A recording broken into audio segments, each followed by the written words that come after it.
masuklah 2009 ini. Pendatang itu banyak yang datang ke daerah Bekasi. Karena kontrakan juga beberapa posisi juga udah banyak yang sudah jadi dan mereka pada datang lah. Dan datanglah orang Jawa ini membangun warung juga di seberang warung nyokap gua. Ya, pada awalnya itu saudara gua nelpon bokap gua. Ini mah warung AA ada yang jahatin, kata dia gitu. Dijahatin sama siapa, Neng? Kata bokap gua gitu kan. Itu sama warung yang depan. Pada saat malam itu, kata bokap gua, ada miskun datang ke rumah. Kata bokap gua ada kuntilanak datang ke rumah, Bang. Kuntilanak? Iya, kuntilanak. Ngapain anjir? Lu percaya gak, Bang? Bokap gua diapain sama kuntilanaknya? Di tengah-tengah kamar bokap gua ada kuntilanak, Bang. Kuntilanak? Kuntilanak lagi berdiri di tengah tempat tidur. Itu kan kipas gua di atas kan ya? Iya. Kipas gua di atas. Dia muterin kipas kayak gitu. Hah? Muterin kipas. Kuntilanak? Muterin kipas terus dia tembus ke atap.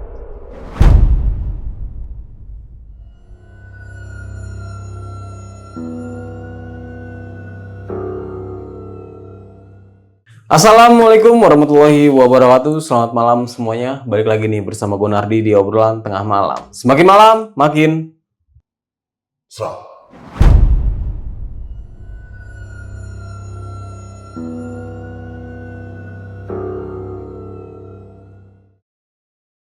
Oke nih sob, kali ini gue sudah kedatangan seorang narasumber yang memiliki cerita pengalaman keluarganya sih. Jadi nyokapnya ini punya suatu usaha, yaitu usaha sembako, dan dibalik usaha dari nyokapnya ini ada seseorang yang tidak senang karena usaha dari nyokap narasumber gue ini rame banget, dan akhirnya si pesaingnya ini mengirimkan sesuatu dan hingga akhirnya semuanya itu terjadi. Penasaran dengan siapa narasumbernya?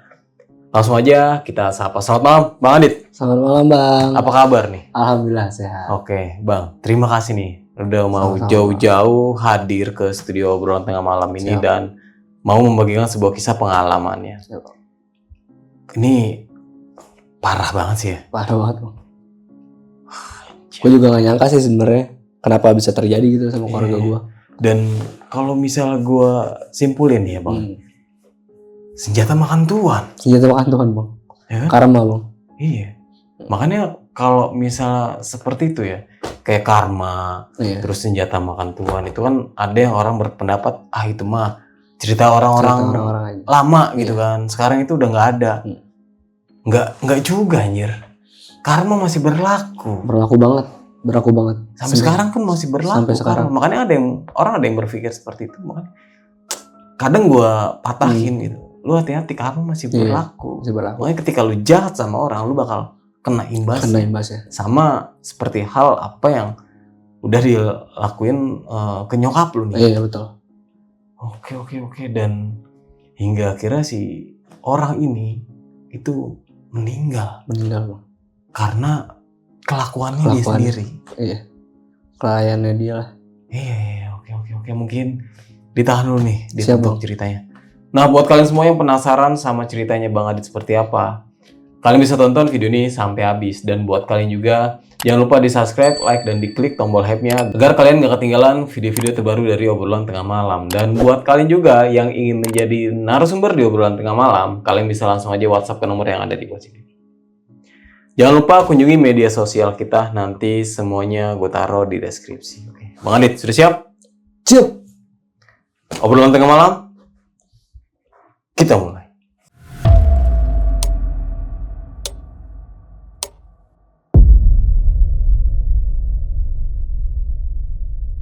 Oke nih, Bang Adit. Ini kan kisah persaingan usaha dari orang tua ya? Iya, betul. Kok bisa nih Bang? Sampai seperti itu tuh gimana tuh awal ceritanya? Silakan. Awal ceritanya tuh di tahun 2007. Oke. Ketika nyokap gue alhamdulillah dikasih usaha lah sama bokapnya, sama nenek kakek gue lah. Usaha apa tuh? Jadi sebenarnya tuh nyokap gue dikasih uang mentahannya sekitar 5 jutaan atau 10 jutaan something lah. akhirnya sama nyokap gue dibuat usaha lah. Nah waktu itu usahanya karena di daerah Bintara ini, Bintara Bekasi ini tidak ada warung pada saat itu. Jadi nyokap gue memutuskan untuk membuka warung lah. Dan membuka warungnya itu awal mulanya itu dari kecilan, yaitu dari jualan pop ice, terus SS pada umumnya lah, SS biasa aja untuk beli makan anak-anak kan. Karena waktu itu di zaman 2007 itu di Bintara itu masih luas banget bang wilayahnya. Maksud dari kata luas itu masih banyak lapangan, kebun-kebun yang belum terjadi di tahun sekarang, banyak kontrakannya. Dan anak-anak kan juga masih banyak tuh seumuran gue yang masih pada umur 7 tahun atau 8 tahun lah. Pada waktu itu di 2007 nyokap gue memutuskan untuk membuka warung. Membuka warung itu awalnya dari gerobakan aja biasa. Nah di situ pada saat itu alhamdulillahnya nyokap gue ini lancar lah, banyak pembelinya segala macam. Dan di wilayah gue ini ibarat pada Betawi pada umumnya, sekitaran lingkungan di sana itu saudara semua lah rata-rata. Gitu. Walaupun belum banyak kontrakan kayak sekarang, masih saudara semua dan pembelinya juga saudara semua kan.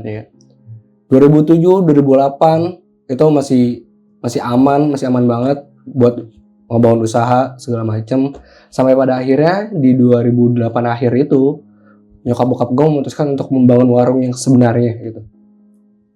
Dari yang gerobakan kita membuka warung yang lebih gede lagi gitu.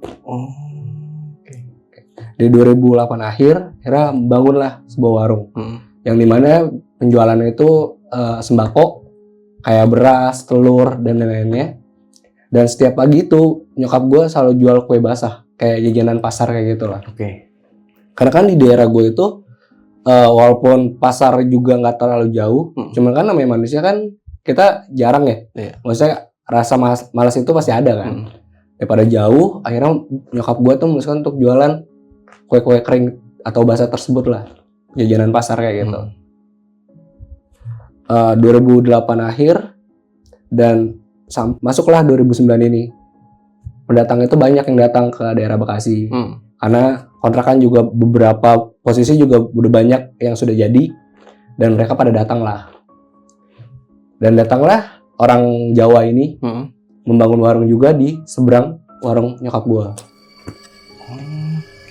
Ya, pada awalnya itu semuanya masih baik-baik aja bang. Untuk persaingannya masih baik-baik aja. Kita masih jualan satu sama lain tanpa gangguan satu sama lain. Jalan di 2009 pertengahan itu mungkin di komposisi satunya udah mulai nggak suka sama nyokap gue, karena warung gue ini dominan yang cukup ramai bang, bisa dibilang. Karena kan di satu sisi dari wilayah juga nyokap gue yang duluan dagang di situ dan sekitarnya juga saudara gue semua dong. Jadi mereka pembelinya datang ke warung gue. 2009 pertengahan, nah penyelesaian ini udah mulai nggak baik nih bang nih. Dari cara mereka jualan juga udah kurang baik. Sampainya 2009 akhir, si warung ini ganti orang lah bang. Jadi komposisinya itu dia ngikutin warung-warung Madura kayak sarang tuh. Jadi komposisinya kayak warungnya tetap ada tapi ganti orang aja. Iya. Gitu. Sebelum ganti orang, gue ceritain orang Jawanya ini 2 orang. Cewek dua-duanya. Kita sering manggilnya teteh. Teteh gendut sama teteh kurus. Karena bodinya kan udah beda tuh. Dan dua-duanya ini penampilannya cukup lumayan seperti laki-laki. Kayak tomboy gitulah. Tomboy. Nah yang gak suka sama nyokap gue ini, si teteh yang kurusnya. Dia emang dari mimik wajahnya sudah kelihatan kalau dia gak suka sama nyokap gue. Karena persaingannya juga mungkin dia jauh lebih sepi dagangannya. Sampai pada akhirnya diganti orang. Mungkin pada saat mereka berdua ini pulang kampung, mereka menjalani rencananya. Gue gak pernah tahu sih mereka kemana-kemananya, gue gak pernah tahu. Jalan masuk 2010, akhirnya di pertengahan mereka ganti orang lagi lah bang, rolling lagi. Rolling lagi, orangnya balik lagi yang pertama. yang 2 orang ini, si Tete gendut sama si Tete kurus ini. Balik dari kampung, semuanya masih biasa aja, normal pada umumnya. Masih lebih rame warung gua, masih suksesan warung gua alhamdulillahnya. Pada akhirnya di pertengahan 2010 itu udah cukup lumayan banyak yang janggal. Kayak orang-orang pada nanya, kenapa warung nutup terus? Padahal buka. Setiap pagi masih buka, pokoknya kita buka dari pagi sampai malam lah. Oke. Orang-orang banyak yang nanya, kenapa kok warung tutup mulu? Padahal kita kan juga nggak kemana-mana. Karena kita orang situ kan. Nyokap gue agak sedikit bingung tuh, masih belum percaya akan hal-hal kayak gitu kan. Sampai pada akhirnya, di 2010 akhir itu, saudara gue datang lah yang dari Tambun ini. Jadi gue ceritain kalau misalkan keluarga gue ini, dua-duanya keturunan orang-orang bisa semua. Dari uyut-uyutnya. Kalau kalau nyokap gue ini, neneknya adalah tukang sembur bocah bang dulu ya. Tukang sembur bocah. Nah kalau bokap gue ini dari uyutnya, kalau saudaranya bilang mereka itu masih keturunan dari Prabu Siliwangi karena dia orang Sunda dan tinggal di Bogor pada waktu itu. Kan? Karena mereka dua-duanya punya keturunan orang bisa, secara garis orang bisanya dia akan terus menurun bang sampai ke cucu-cucunya. Oh gitu. Iya, sampai ke cucunya bakal terus menurun. Waktu itu karena umur gue masih kecil dan gue masih belum percaya setan itu apa atau ketakutan hal itu apa, karena gue nggak pernah diajarin sama bokap nyokap gue kalau ketakutan sama setan itu sebenarnya nggak harus terjadi sama diri lu gitu kan. Dan hal-hal kayak gitu tuh nggak harus lu percaya gitu, karena itu cuma sugesti aja. Gitu kan.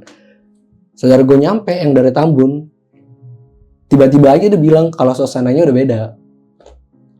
Ini warung udah kayak ada yang nutupin segala macem.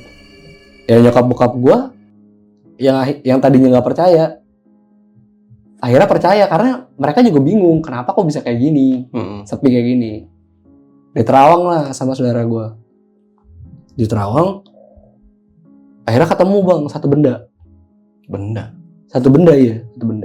Bendanya itu semacam batu cincin, cuman batunya doang gitu. Dan terbentuknya juga udah rapi, terbungkus kain. Pas di Terawang itu adanya di sebelah kulkas. Jadi komposisinya posisi warung gua tuh menghadap ke sana. Menghadap ke sana. Nah, kulkasnya ini di sebelah kiri, Bang. Sebelah kiri, jadi di sininya untuk pelayanan orang-orang yang belian. Jadi orang kalau mau ngambil minuman, jadi harus ngelewatin dulu dong warung gua. Kayak gitu. Karena dia ada di pojok kiri sini. Sampai pada akhirnya ketemu lah nih. Batu yang dililit sama kain. Saudara gue nggak banyak ngomong di situ karena mungkin takut ketahuan karena dia nemu hal itu gitu loh. Si tete kurusnya ini juga gue liatin, emang dia ngeliatin terus ke arah warung gue. Gue nggak ngerti kenapa. Dan kita juga belum seujun sama mereka gitu, belum ngefitnah mereka kayak gitu. Belum nyangka lah kalau misalkan mereka pelakunya. Akhirnya dibawalah sama saudara gue yang di Tambun. Udah ya, dia kan manggil AA kan. Kalau manggil bokap gue AA. Udah ya, ini Neng bawa dulu, kata dia gitu kan. Akhirnya dibawalah ke Tambun. Nah di Tambun itu, saudara gue nelpon bokap gue. Ini mah warung AA ada yang jahatin, kata dia gitu. Dijahatin sama siapa Neng? Kata bokap gue gitu kan. Itu sama warung yang depan. Ya Allah, digituin sama bokap gue. Udah bokap gue juga masih terima lah, maksudnya belum marah semarah yang orang-orang pada umumnya kalau misalkan dijahatin sama orang. Karena bokap nyokap gue ini orangnya terimaan dalam tanda kutip, ya udahlah pasrahin aja semuanya. Toh rezeki ada yang ngatur gitu masing-masing. Sampai pada akhirnya makin banyak kejanggalan nih bang di warung. Kayak di warung tiba-tiba ada kumbang masuk. Nah kumbangnya itu juga nggak normal ukurannya. Kayak kumbang tanduk. Kumbang tanduk yang ukuran normalnya paling seberapa sih gedenya? Ini benar-benar gede banget bang. Kayak sekepelan tangan gini. Masuk ke dalam rumah. Kumbang tanduk. Di dalam warung itu di dalamnya kan ada sekat-sekat gitu kan. Nah posisinya dia nemplok aja bang, nemplok di atas gitu. Akhirnya diambil lah sama bokap gue, dimasukin plastik. Terus telepon lah sama saudara gue yang di Tambun. Neng ini si AA nemuin apa kumbang, fotoin A, difotoin lah sama bokap gue, fotoin dikirim. Kasih air kencing A, kata saudara gue gitu. Gue kan percaya nggak percaya. Kasih air kencing siapa neng? Air kencing AA udah masukin aja ke situ katanya. Akhirnya bener dikencingin sama bokap gue. Terus? Nah kumbangnya itu bang bener-bener ngepakin sayap, cuman pengen terbang, cuman karena diikat tuh kocok-kocok kata saudara gue kan, kocok-kocok lah sama bokap gue, kocok-kocok, nyiut bang kumbangnya, nyiut, bener-bener ukurannya kembali dengan normal, terus habis itu dia mati. Lah, kok bisa? Nah itu gue nggak tahu. Nah sampainya itu kan kejadian sore tuh, malam kita udah tutup bang, tuh jam 10. Jam 10 tutup, kita pulang lah kan ke rumah sekeluarga. Di rumah, karena jadi rumah gue tuh, yang gue tempatin sekarang tuh beda sama rumah gue yang dulu. Oke. Rumah gue yang dulu itu bersebelahan sama rumah nenek gue. Kita modelannya kayak letter L gitu. Ini rumah nenek gue, ini rumah gue, ini kontrakan, gitu kan. Nah rumah gue ini, itu ada 4 petak bang. Oke. Depan kamar tidur, tengah kamar tidur nyokap gue, belakang itu tempat makan sama tempat nyuci, di belakang tempat dapur sama kamar mandi. Nah horornya di rumah gue itu semenjak kejadian itu ada aja bang horornya. Apalagi di bagian 2 petak ini, yang tempat makan sama dapur. Oke. Karena kan emang kontrakan gue ini belakangnya ada kontrakan lagi, cuman nggak banyak orang yang lewat situ karena itu buntu jalannya. Paling yang lewat situ orang situ aja yang ngontrak di situ. Dan ketika di belakang situ, pas banget malam, tante gua, adiknya nyokap gua, main ke rumah. Dan dia ngerasa haus di rumah. Ke belakang lah, kan kamar kulkasnya di belakang kan, dekat tempat makan. Ke belakang, posisinya ini kulkas, ini sepeda bokap gua, ini tempat makan, sini dapur kan sama kamar mandi. Di sepeda bokap gue ini itu standar 2 bang. Jadi otomatis si ban belakangnya itu ngangkat dong, ya kan. Pas tante gue ngambil minum, itu sepeda gerak sendiri bang, nggak gue sendiri. Bannya muter gitu. Bannya muter karena dia orangnya takutan. Dia teriak bang, teriak kencang banget tuh. Dia manggil bokap gue juga. Bokap gue ke belakang lah. Kenapa dek? Gituin kan. Itu tadi sepedanya gue yang sendiri. Pas bokap gue nyampe situ, sepedanya udah berhenti. Udah berhenti pada umumnya gitu. Nggak digoyang sama sekali. Bener-bener langsung atau kayak gitu. Ya bokap gue masih ini aja kan, masih positive thinking aja kan. Kayak kecapean kali dek. Soalnya tante gue kuliah pada saat itu, baru pulang kuliah juga. Ini kecapean karena habis kuliah, gitu nama bokap gue. Enggak itu beneran kok, nggak gue sendiri. Pokoknya dia kayak buat percayaan bokap gue tuh kayak gitu. Udah ke depan lah. Nah gue juga orangnya semenjak kejadian itu gue nggak pernah berani bang lihat belakang. Nggak pernah berani tuh. Itu kejadian jam 9. Jam 11 nyokap gue udah masuk ke kamarnya. Karena gue waktu itu ditemenin terus sama bokap gue tidur lah di depan bareng sama gue. Posisinya kan ini TV, ini tempat tidur kan. Nah bokap gue di sebelah kiri, nah gue paling pojok. Pas malam itu keadaannya hujan bang, hujan bener-bener deras banget, deras. Bokap gue ini termasuk orang yang sensitif. Dia bisa ngelihat, dia bisa ngerasain. Dia juga pokoknya tau lah hal-hal kayak gitu. Cuman dia nggak ngeliatin aja, gitu kan. Pada saat malam itu, kata bokap gue ada miskun datang ke rumah. Kata bokap gue ada kuntilanak datang ke rumah bang. Kuntilanak? Iya kuntilanak. Ngapain anjir? Lu percaya nggak bang? Bokap gue diapain sama kuntilanaknya? Ngapain? Dipeluk bang. Hah? Dipeluk. Bokap gue Yang kalau tidur nggak pernah bangun tiba-tiba bangun bang. Bener-bener bangun duduk karena dia orangnya sensitif kan, ngerasain hal-hal kayak gitu. Dia bangun duduk, kuntilanaknya terbang bang. Terbang, itu kan kipas gue di atas kan ya? Iya. Kipas gue di atas. Dia muterin kipas kayak gitu. Hah? Muterin kipas. Kuntilanak. Muterin kipas terus dia tembus ke atap. Tembus ke atas. Bener-bener tembus ke atas. Gue kaget dong. Gue kan orangnya kalau ada yang gerak dikit bangun ya. Bokap gue langsung duduk kayak gini. Yang nggak biasanya bokap gue lakuin. Dia duduk langsung.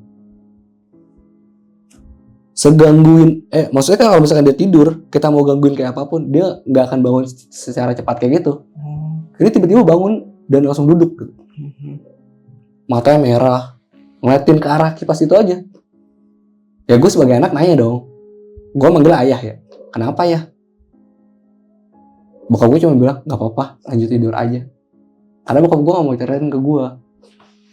Pas besokannya pagi, bokap gue baru cerita ke nyokap gue. Dibuka semuanya. Kalau semalam tuh ada kuntilanak di rumah. Terus meluk ayah. Ayah kebangun gara-gara itu. Kayak gitu lah. Pokoknya cerita lah kayak gitu. Pagi kita buka warung. Ya secara normalnya kita buka warung. Kita jualan. Pada umumnya kayak kue basah segala macam. Alhamdulillahnya kita nggak pernah ngejatin orang bang.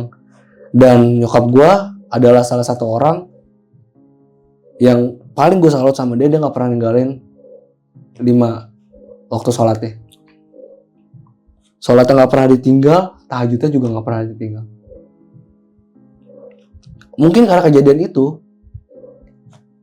ketika saudara gue datang lagi di tahun 2011 pertengahan itu, datang lagi ke warung gue, ngeliat di warung itu tuh udah ada yang jagain bang. Jagain. Maksudnya kayak perisai gitulah. Perisai yang disebabkan itu oleh nyokap gue sendiri. Yang secara dia gak sadar gitu. Karena dia sholatnya rajin, tahajudnya rajin.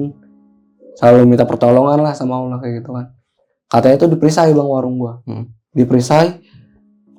Sepenglihatan saudara gue ini, orang yang ngirimin kejahatan ke keluarga gue gak bisa masuk sama sekali ke warung gue bang. Karena tameng tersebut. Ya gue percaya nggak percaya sih ya. Ini kata saudara gue. Katanya itu ditahan di situ. Jadi yang kiriman itu cuma lalu lalang dong bang di depan warung gue. Nggak bisa masuk. Nggak bisa masuk. Alhamdulillahnya itu udah kembali normal. Tapi nggak cukup sampai berhenti sampai segitu kan. Karena gue waktu di zaman 2011 itu masih sekolah, gue pulang lah siang. Nah setiap rutinitas gue pulang sekolah itu, gue pulang selalu ke warung dulu buat salim sama orang tua gue. Salim, naruh tas, santai-santai dulu lah di warung. Karena adem kan, ada kipas segala macam. Santai-santai. Akhirnya nyokap gue nyuruh pulang lah. Pulang sana bang, makan dulu di rumah. Nah di rumah gue ini posisinya nggak ada orang bang. Oke. Karena nyokap bokap gue jualan kan. Gue pulang lah. Gue berani lewat belakang. Itu cuma di siang hari dong bang. Akhirnya gue lewat pintu belakang. Pas gue masuk, ada yang nangis bang di dalam. Kan gak ada orang. Nah itu bang, bingungnya gue di zaman itu, kok ada yang nangis di rumah. Terus gue balik lagi kan, ngecek ke warung lagi kan. Nyokap gue ada di situ. Karena gue bersebelahan sama rumah nenek gue ngecek lah nenek gue. Takutnya itu nenek gue di rumah gue, gitu kan. Gue ngecek lah, gue panggil. Gue manggilnya ibu kan, nenek gue. Ibu, apa tong? Kata nenek gue gitu. Lah ibu di sini. Iya dari tadi ibu di sini. Apa tong mau makan? Kata nenek gue gitu kan. Enggak, mama masak. Terus kenapa nyariin? Enggak, nggak apa-apa, gue gituin kan. Udah sana makan dulu, kata nenek gue gitu. Ntar baru kesini lagi kalau udah selesai makan. Tidur siang, kata nenek gue gitu. Akhirnya gue pulang lagi lah bang, mau mastiin. Siapa nih yang nangis? Pas gue buka pintu, nggak ada lagi bang suara nangisnya. Agak ada lagi. Udah lah akhirnya gue naruh tas gue buka seragam gue kan, buat ganti baju main gue. Gue jalan lah ke depan. Nah, kalau dari belakang otomatis Jadi ini kan kamar nyokap gue. Nah jalan ke depan itu tuh kayak lorong bang, kayak lorong. Jadi setiap siang itu kamar nyokap gue ini gelap, bener-bener gak dinyalain lampunya. Gue jalan lah menuju kamar gue. Yang di situ gue pengen nonton TV. Kalau siang kan ada bolang tuh, yang tontonan bocah zaman dulu dah, Unyil segala macam. Gue selalu rutinitas itu.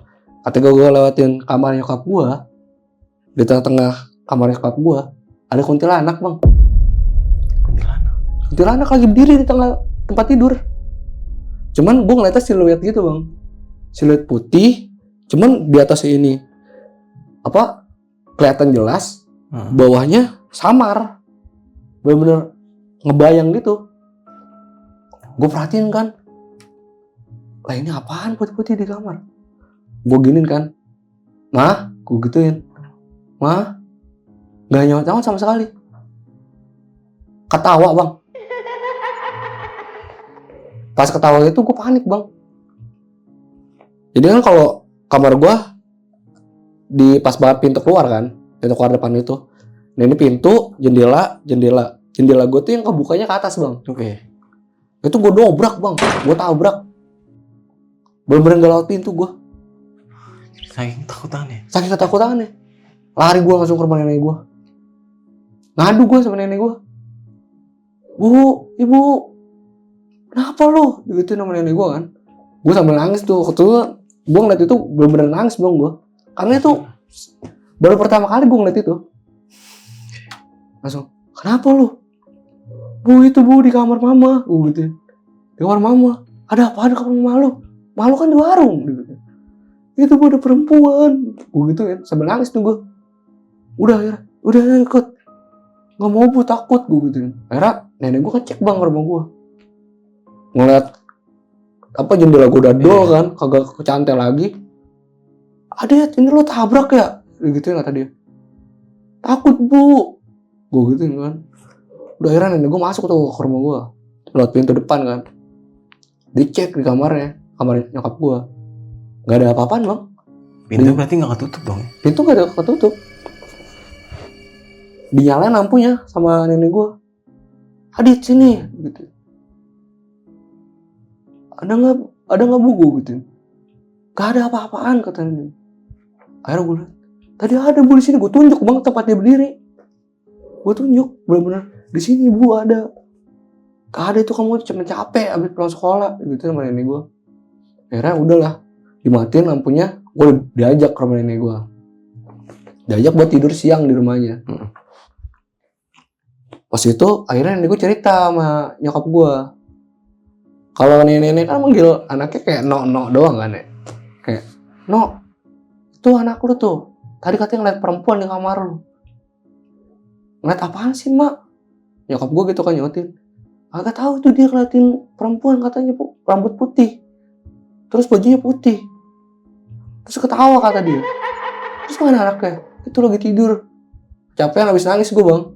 Tiduran di rumah nenek gue. Sampai akhirnya disamperin sama nyokap gue. Dibangunin. Bang, bangun bang, ini mama. Gue langsung peluk bang. Bangun gue langsung peluk. Wah tadi ada perempuan mah di kamar mama. Gak ada itu, kamu cuma capek.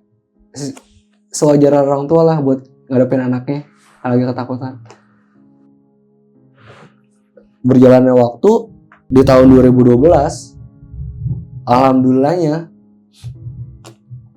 gue bisa bangun rumah sendiri bang. Dari usaha nyokap. 2012 dibangun karena usaha nyokap kan, dan itu tanahnya dari uang gue. Bekas peninggalan uang gue lah di situ. Akhirnya dibangun rumah. Bangun rumah.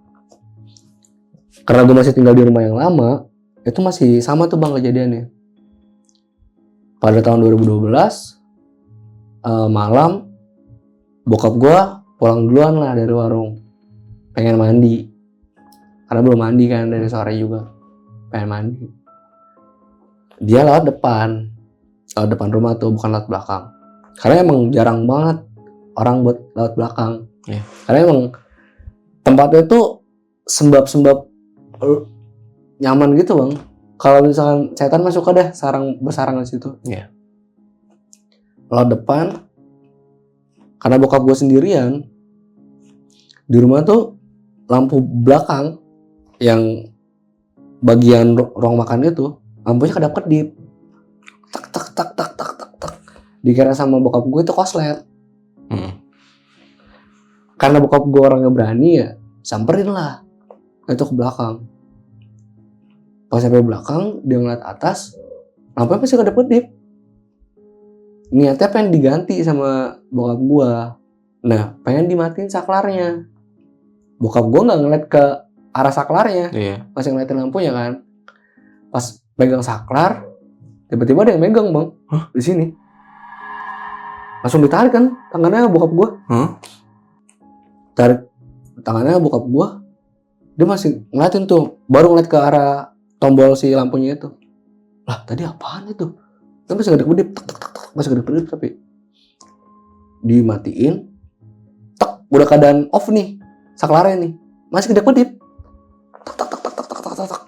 Gak lama pecah itu bang bolanya, tar aja.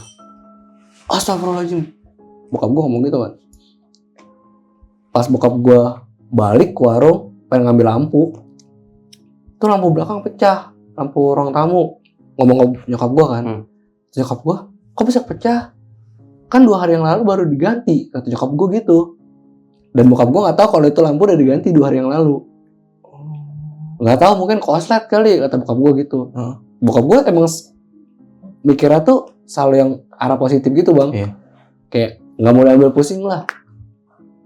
Karena dia ambil tangga kan, ambil tangga di saudara gue, ambil tangga, minjem tangga lah, minjem tangga buat ganti lampu, buat ganti lampu. Pas dia lagi naik tangga, ada anak kecil bang, anak kecil lagi jongkok bang, jongkok bener-bener jongkok kayak gini, tapi keadaannya palanya botak, kulitnya merah, kayak anak baru lahir tau, kayak hari-hari bayi. Tapi ini keadaannya gede. Kondisi ini kayak segede gue, cuma agak kecilan lagi. Palanya botak. Dikira sama bokap gue tuh gue. Karena kan keadaannya gelap nih. Cuman dia ngeliat kayak ada bayangan kayak gitu. Dia turun lah. Dia kiranya gue bang. Gak disautin. Pas dideketin, anak kecil, bener-bener anak kecil. Kalau bokap gue, siapa kamu? Digituin. Pakai bahasanya dia lah. Siapa kamu? Diam itu bocahnya. Lari bang, bocahnya lari. Lari. Karena gelap nggak kelihatan ya kondisinya. Bokap gue naik lagi tuh ke tangganya, cepet-cepet ngidupin lampunya. Pas dia ngeliat ke arah tangganya, kan tangganya begini kan? Iya. Huruf gini kan? Anak kecil ada di bawah bang, lagi kayak gini. Di bawahnya bang. Jatuh bokap gue bang. Karena kaget ngeliat itu. Karena rumah gue berdekatan sama kontrakan, dan di situ juga ada yang tinggal. Kontrakan gue denger lah suara kedebuk kenceng. Dicek tuh sama orang kontrakan gue ke rumah gue. Bang Agus nggak kenapa-napa sambil ngetok inilah pintu lah, cuma nggak dapet jawaban dari bokap gue. Akhirnya karena orang kontrakan gue ngerasa kayak ada yang janggal nih ke warung gue lah bang, buat bilang ke nyokap gue, Cing, dia manggil Cing kan, kalau nyokap gue dipanggil Cing sama orang kontrakan. Cing, kenapa? Tadi dengar di rumah ada suara kedebuk. Itu ada orang apa enggak ya di rumah? Ada ayahnya digituin. Ada bokap gue maksudnya. Ada ayahnya. Kata nyokap gue. Emang kenapa? Kata orang kontrakan. Tadi ngetokin gak ada yang nyautin. Cempedit dulu Cing, takutnya kenapa-napa digituin sama orang kontrakan ya kan. Akhirnya nyokap gue buru-buru udah tuh pulang. Nah gue suruh jagain warung. Bang, kamu di sini dulu ya. Mama ngeliat ayah dulu. Pas buka pintu, dipanggil-panggilin tuh sambil dipanggilin, ya, udah selesai benerin lampunya, nggak ada jawaban dari bokap gue. Pas dilihat bokap gue udah pingsan di bawah, Gak sadar. Setelah kejadian-kejadian kayak gitu, nyokap gue pokoknya makin rajin lah ibadahnya. Banyak mintanya deh pokoknya sama Allah, udah berserah diri segala macam.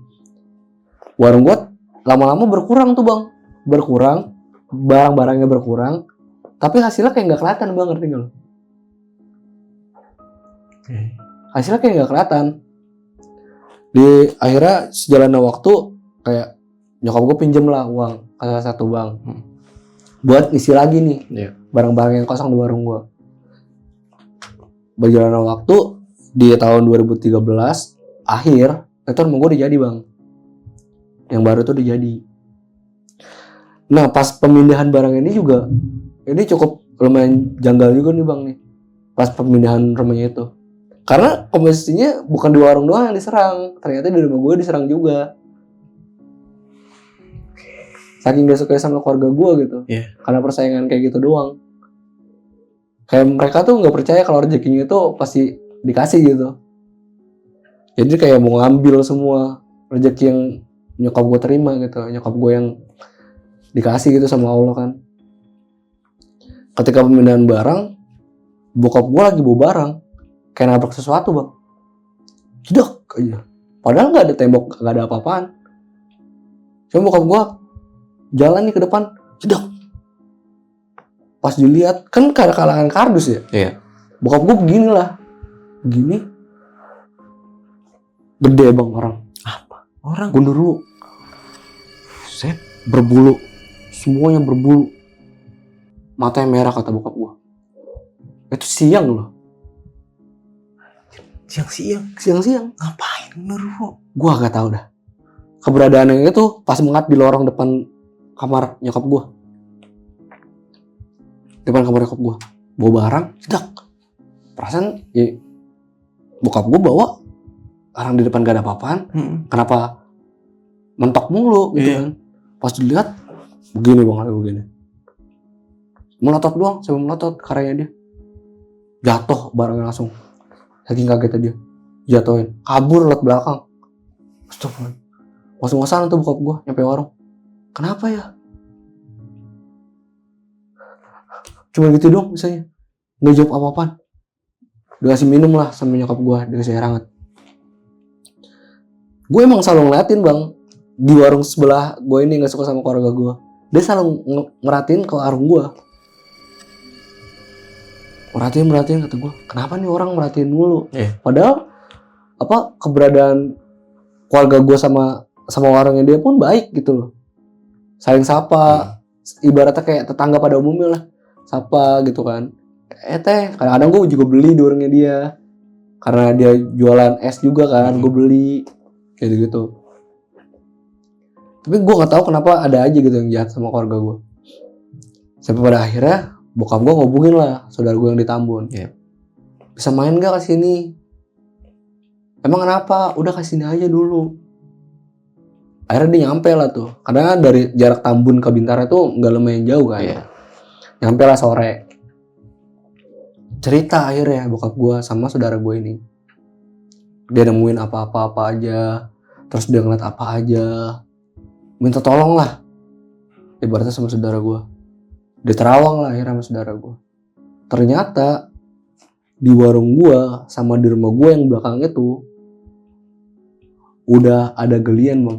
Maksudnya udah ada yang ngegali di situ dan ditaruh sebuah kain yang di dalamnya itu ada bunganya, ada tanahnya, terus ada wangiannya gitulah, terus ada kain kapannya di dalam, kain pocong gitu. Bendanya itu dua-duanya sama bentukannya. Yang di warung gue sama, yang di belakang rumah gue juga sama. Akhirnya digali lah kan. Karena dia udah nerawang di situ ada, digali lah sama saudara gue. Coba siram dulu pakai air. Nah, sebelumnya air ini tuh udah dibacain doa sama dia bang. Udah ditaruh air garam, pokoknya ditaruhin garam, ditaruhin bunga-bunga 7 kembang lah, atau gue nggak tahu itu fungsinya untuk apa.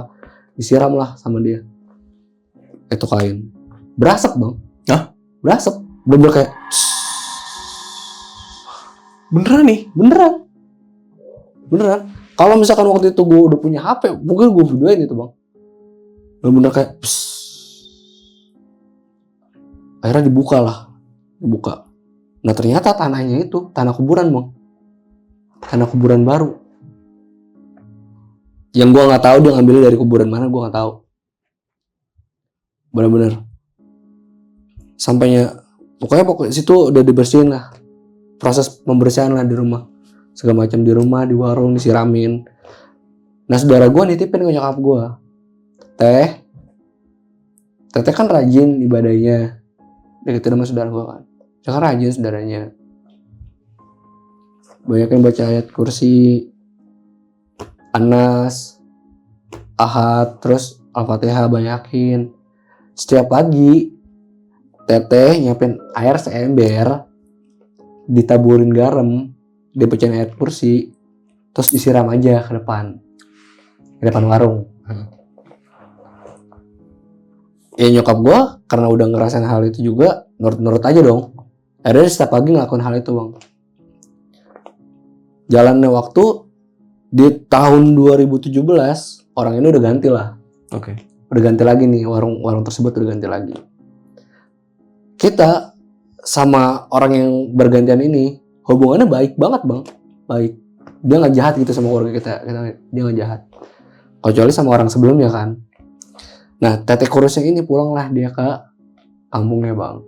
Di mana sih kamu? Kampungnya gue kurang tahu, pokoknya di daerah Jawa. Oke. Kampungnya tuh. Sampai pada akhirnya kejanggalan itu udah nggak ada lagi tuh bang. Masih normal. Dan alhamdulillahnya warung gue kembali normal lagi. Rame lagi ya? Iya rame lagi ya. Rame lagi. Karena warung gue udah ketutup sama kontrakan. Jadi kan sebelumnya di depan warung gue ini belum ada kontrakan kan. Belum dijadiin kontrakan. Masih kayak kebun gitu lah. Sama orang yang punya itu jadiin kontrakan bang. Oke. Nah ketutup lah warung gue sama kontrakan. Jadinya nyokap gue memutuskan untuk pindah warung tuh ke rumah gue yang baru. Jadi sekarang warung gue tuh nyatu sama rumah gue. Nyatu kan, pindah lah kita. Nah warung yang lamanya ini dibuat buat abangnya. Dibuka untuk rental PS lah 2017 itu. 2017 dibuka rental PS, gue pindah lah kan ke rumah yang baru. Dapat kabar bang. Gue nggak tahu kenapa si teteh kurusnya ini nelpon keluarga gue. Di tahun 17 pertengahan itu. Nelpon ke rumah gue minta maaf bang. Teh Nur, kan nama nyokap gue Nur kan. Teh Nur, saya minta maaf. Saya minta maaf yang sebesar-besarnya. Nyokap gue kaget dong. Iya. Kenapa lu minta maaf? Maksud dalam hati nyokap gue gitu. Kenapa emang teh minta maaf? Saya minta maaf Teh Nur. Saya minta maaf sambil nangis. Ya. Saya minta maaf. Ternyata bang, sejalannya waktu ini karena nyokap gue dapat tameng dari uyut-uyutnya dan bokap gue pun sama. Semua yang dia kirimin ke keluarga gue itu balik ke dia semua bang. Jadi apa yang pernah dia lakuin ke nyokap gue, ke bokap gue, ke keluarga gue, itu balik ke dia semua. Hidup dia jadi gak aman sama sekali. Penyakit dia ada aja bang. Yang tadinya dia sehat bang, sekarang waktu itu di tahun 2017 katanya dia komplikasi. Gue gak tahu penyebabnya apa. Pokoknya dia minta maaf sama nyokap gue. Emang kenapa teh? Digituin kan, saya minta maaf ya Teh Nur. Ya emang kenapa teh? Kata nyokap gue gitu kan. Saya udah jahat sama Teh Nur. Saya udah jahat gitu. Dan nyokap gue bilang, jahat apa? Gak tau, pura-pura gak tahu lah nyokap gue. Padahal nyokap gue tahu. Dari saya tahu saudara gue. Jahat kenapa teh? Biar dia buka sendiri nih bang, maksud nyokap gue. Udah ya maafin saya. Tiba-tiba dimatiin bang telepon. Dimatiin tak. Pokoknya 2017 berjalan, warung gue udah pindah, di depan rumah gue itu masih normal tuh, masih normal. Tapi yang beli tuh rata-rata saudara gue doang bang. Langganan nyokap gue yang sebelumnya, kayak orang-orang, kan ada orang yang jualan kue segala macam, beli terigu di warung gue, itu nggak pernah ada lagi bang. Larinya ke warung dia semua. Karena kan tahu sendiri kan, orang yang punya usaha terus belanja ke kita, itu dia dalam jangkauan pembeliannya banyak bang. Kita bisa dapat 200.000 kalau misalkan dia belanja segala macam kan, beli beras, beli terigu, beli bahan-bahan segala macam lah, larinya ke dia semua. Semenjak jadi itu, nyokap gue bingung, aduh warung tambah sepi, terus gue juga harus bayar sekolah, bokap gue nggak kerja kan, jadi bokap nyokap gue ya udah ekonominya juga cuma dari warung aja gitu. Pokoknya kebingungan lah nyokap bokap gue. Yang sebelumnya megang duit sebanyak itu sampai bisa bikin rumah, ini benar-benar sepi banget bang. Ternyata si tete korsa itu nggak cuma sampai situ bang, ngejahatin keluarga gue, padahal dia udah minta maaf sama nyokap gue, masih terus ngejahatin. Tapi dia ngelakuin itu dari kampungnya dia, Dari jarak jauh. 2017 akhir masuk ke 2018, karena gue udah dewasa lah ibaratnya kan, beranjak remaja lah, gue ngerti lah macam-macam kayak gitu kan. Gue habis main ceritanya. Itu jam 11 malam gue pulang ke rumah tuh. Nah, gue main tuh di belakang bang, kalau di wilayah Bintara itu berdekatan sama pinggir tol. Jadi dulu gue sering banget tuh main-main ke atas tol tuh. Malam-malam juga gue main ke atas tol. Pas gue pulang, gue kan harus ngelewatin pohon bambu dulu tuh. Tuh di pohon bambu emang gue ngerasa udah ada yang janggal kayak gitu lah. Kayak ada suara, terus kayak ada orang yang lewat tapi gak ada bentuknya. Gue udah mulai ngerasa sensitif lah di situ. Kayak udah dapat rasa sensitif itu dari keluarga gue lah, berarti kayak gitu kan. Tiba-tiba ada yang ketawa dari pohon bambu itu.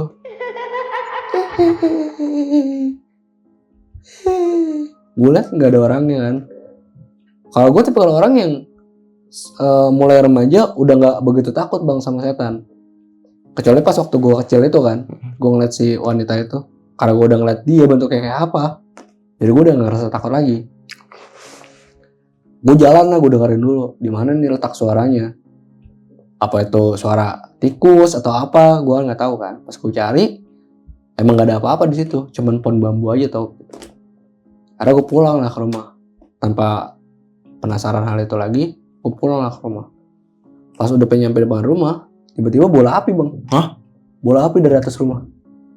Bola api bang. Kalau orang-orang bilang itu banaspati ya. Pokoknya kayak semacam bola api lewat rumah gue. Tapi nggak bisa masuk bang. Nggak bisa masuk. Cuman lewat ke atas doang. Terus akhirnya gue masuk kan ke dalam. Wah nggak beres nih. Gue panggil bokap gue. Ayah, itu ada bola api di atas. Keluar bokap gue ngeliat. Masih ada tuh bang. Akhirnya baca doa lah yang dikasih tahu sama saudara gue. Doa tiba-tiba lagi kenceng-kencengnya bola api itu muterin rumah gue. Tiba-tiba padam. Langsung hilang.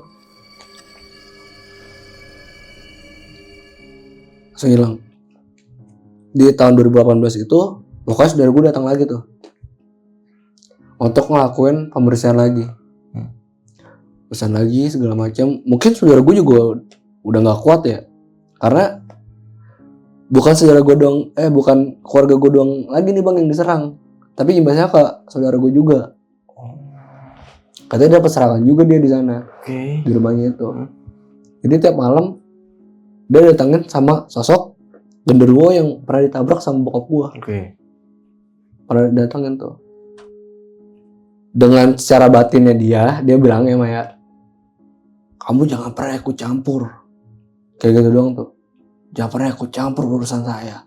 Karena kan selama ini saudara gue ikut campur kan. Nah, si Demite ini ngerasa kalau saudara gue tuh banyak ikut campur sama apa yang diperintahin lah ibaratnya. Jadi kayak gue mau ngancurin keluarga gue nih, jadi nggak bisa karena ditolongin sama saudara gue. Sampai akhirnya nyokap gue bener-bener nggak pernah berhenti tuh bang. Setiap pagi nyiramin, baca doa segala macem, baca Al-Quran segala macem. Berjalan waktu di tahun 2019 itu gue dapat kabar bang. Dapat kabar bahwasanya kalau misalkan si Tete Kores itu meninggal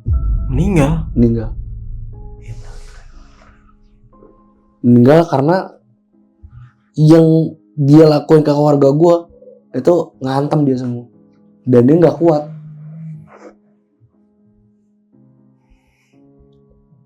Kalau kayak gitu kan ya, yang gue tahu kalau lo misalkan ngebayar orang ibaratnya dukun dan dukun itu melakukan hal-hal yang nggak bisa kita lakukan lah kayak gitu kan, dan dia nggak bisa nyakitin orang tersebut, dia akan berbalik.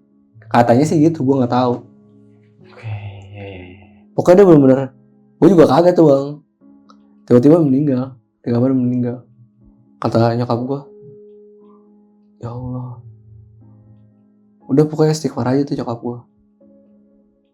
Nah di tahun 2021 baliklah si Tete Gendut ini doang. Tiba-tiba datang ke rumah gue.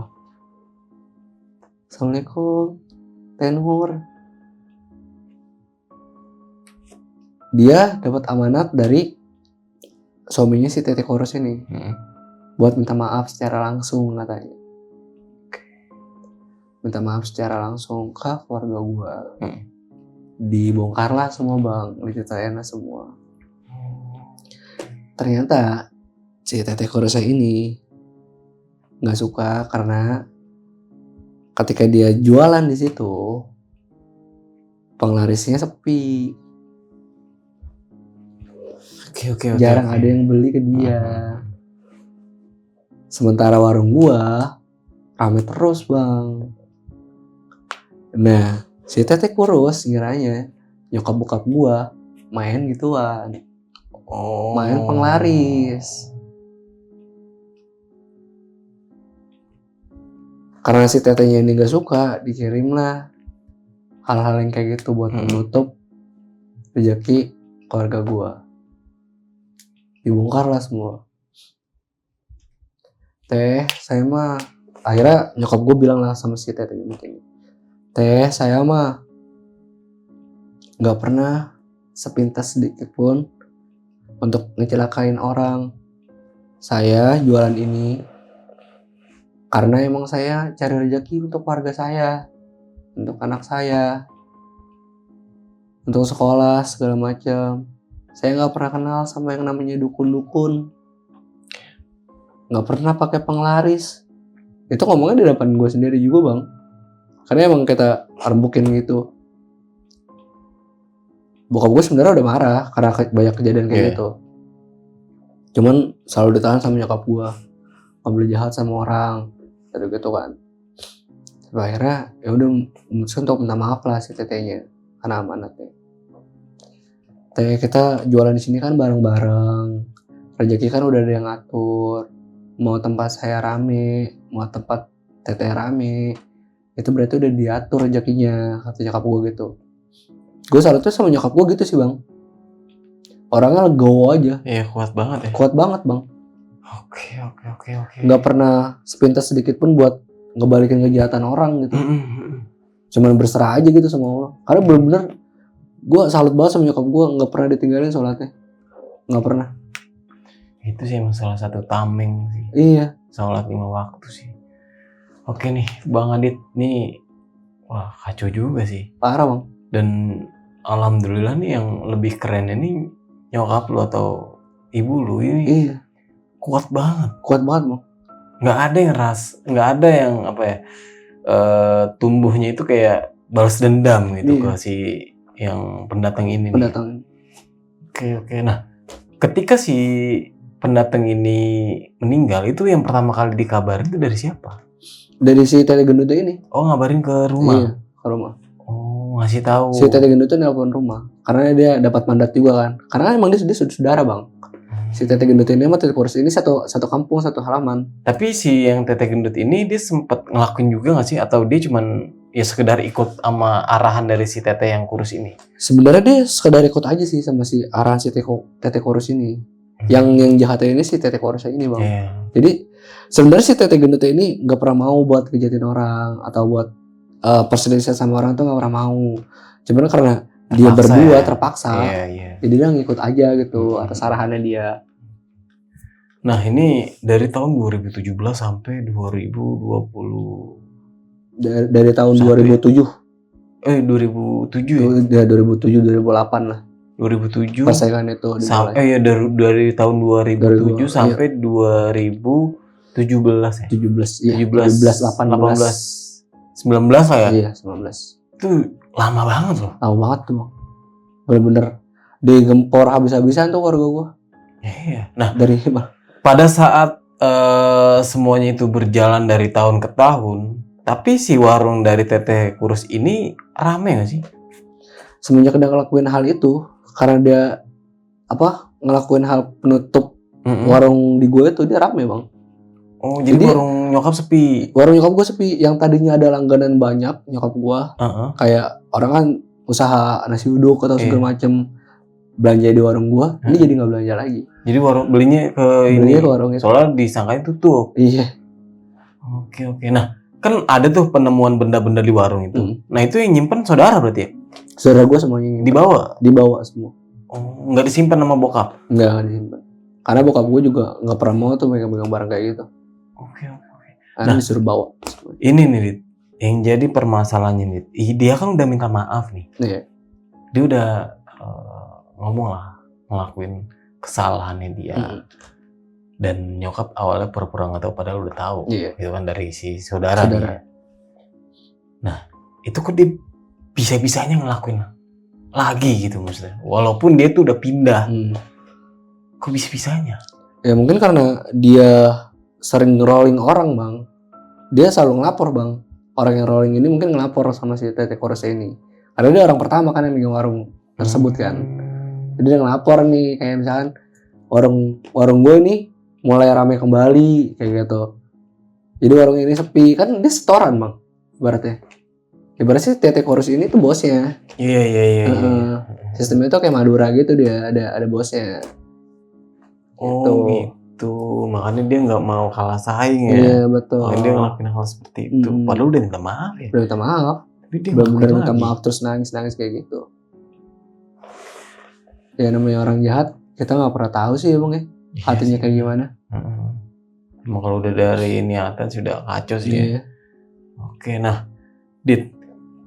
Tapi warung nyokap ini sampai sekarang masih ada? Sampai sekarang masih ada bang, alhamdulillah. Cuman nggak serame yang dulu. Tapi masih sebesar yang sedulu atau udah berbeda lagi? Udah berbeda bang, udah banyak ada kurangnya. Jadi kayak pendapatan di warung tuh hasilnya kadang alhamdulillah. Ya kita bukannya kurang bersyukur ya, cuman ada aja lah maksudnya perharinya. Cuman nggak sebanyak yang dulu. Setidaknya ya alhamdulillah. Iya alhamdulillah. Oke. Buat makan ada. Soalnya kan sekarang juga mungkin udah banyak ya. Iya udah banyak. Kalau sekarang warung udah banyak. Iya Madura apalagi kan. Iya bang. Nyebar di mana-mana. Madura apalagi kayak model-modelan kayak depot-depot kayak gitu ya. Jadi kayak karena dia barangnya lebih murah dari kita. Iya. Jadi orang-orang berani banget sih itu. Nah, yang jadi permasalahannya nih, dia kan orang Jawa ya. Iya. Maksudnya si Tete Gendut ini ngasih tahu nggak sih? Dia tuh melakukan semua hal seperti itu ke dukun. Itu di daerah mana? Kalau untuk lokasinya nggak pernah dikasih tahu sih sama dia. Untuk lokasinya, cuman yang si Tete Gendut ini cerita, bahwasannya dia emang dia sendiri doang. Kalau untuk urusan si dukun ini dia cuma jalan sendiri doang bang. Si Tete Kurusnya ini. Oh gitu. Iya. Untuk lokasinya si Tete Gendut juga nggak pernah tahu. Tapi lokasi itu daerah Jawa Tengah gitu? Jawa Tengah. Iya Jawa Tengah. Oh kalau Jawa Tengah berarti Gunung Kemukus. Kemungkinan ya bang ya, gue kurang paham juga sih bang. Soalnya kalau daerah Jawa Tengah yang paling nyentrik banget ya. Itu Gunung Kemukus. dari semua, makanya gue beberapa cerita itu gue mempelajarin kan, gue ngeriset apakah benar maksudnya di daerah Gunung Kemukus ini banyak banget orang yang melakukan hal seperti itu, entah itu dari pemuja dari pesugihan, dia mau penglaris, dia mau ngirim sesuatu. Itu di daerah situ ya setahu gue ya, makanya gue bilang ini daerah Jawa Tengah apa Jawa Timur nih. Kalau dari Jawa Timur kita tahu sendiri kan, mungkin Gunung Kawi kan. Nah kalau Jawa Tengah ini yang paling nyentrik banget sih ya itu Gunung Kemukus kalau menurut gue ya.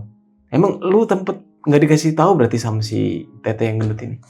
Nggak pernah dikasih tahu karena emang dia jalannya emang sendiri, jadi emang nggak pernah ngajak si Tete gendut ini. Iya. Dan nggak pernah ngebongkar.